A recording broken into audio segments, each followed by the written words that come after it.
truth tables.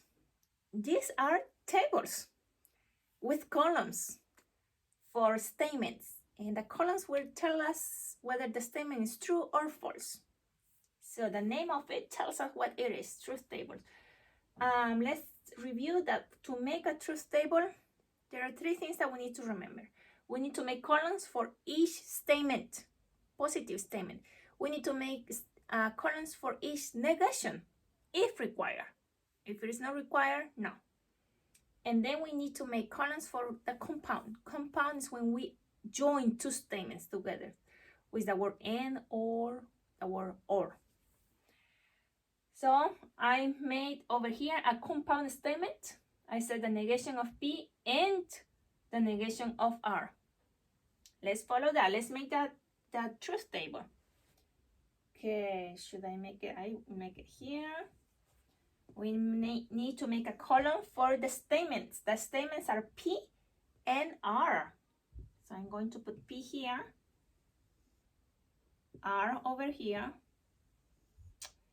Then we need to make a column for negations. Is there negations required here? Yes. The compound tells me that there is a negation for P and a negation for R.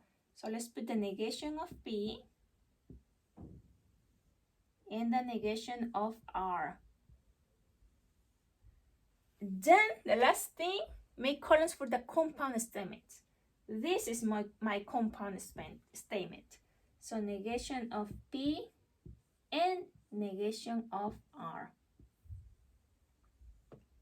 Now that I made my columns, I just need to use the word T for true and the letter, F for false.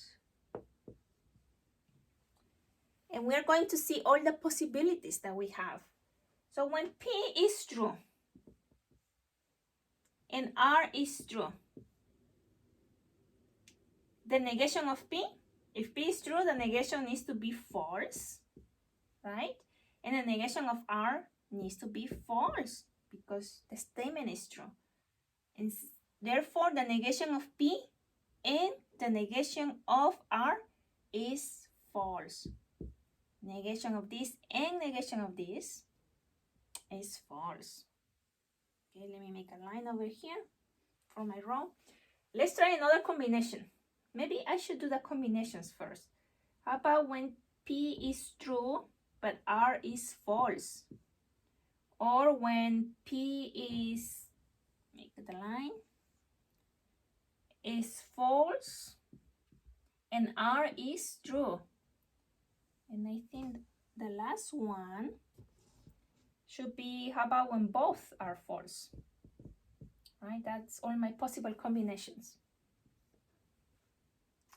Okay, now that I have all my combinations, let's consider this.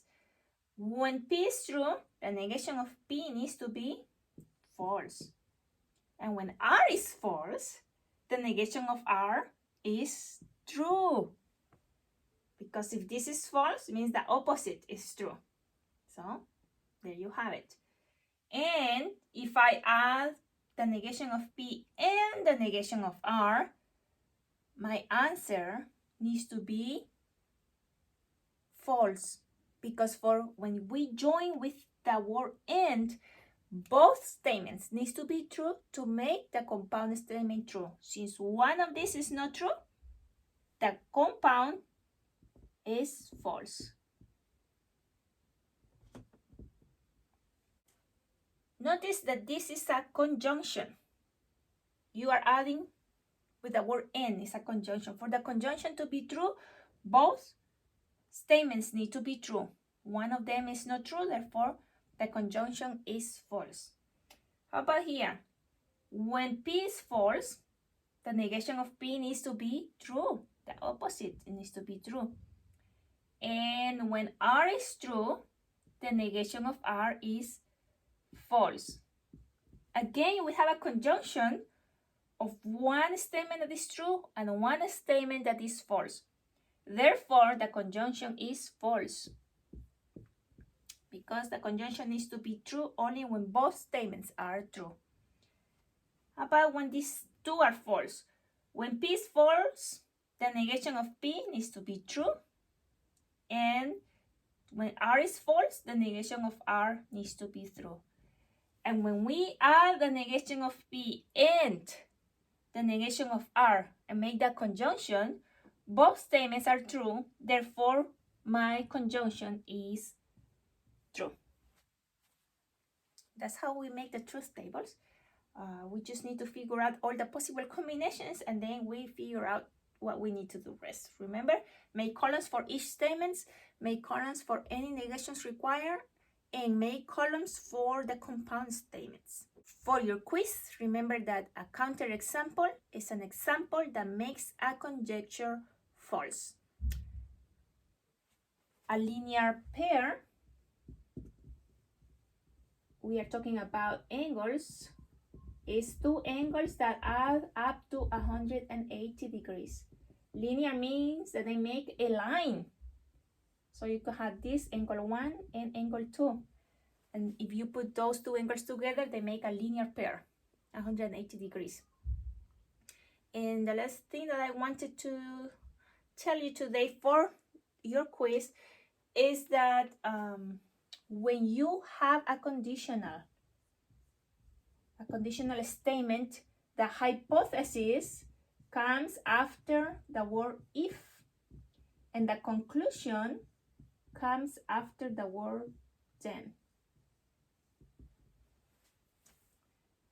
180 degrees are also called angles supplementary, for those that have forgotten that. Okay, finish your quiz and I will see you next week.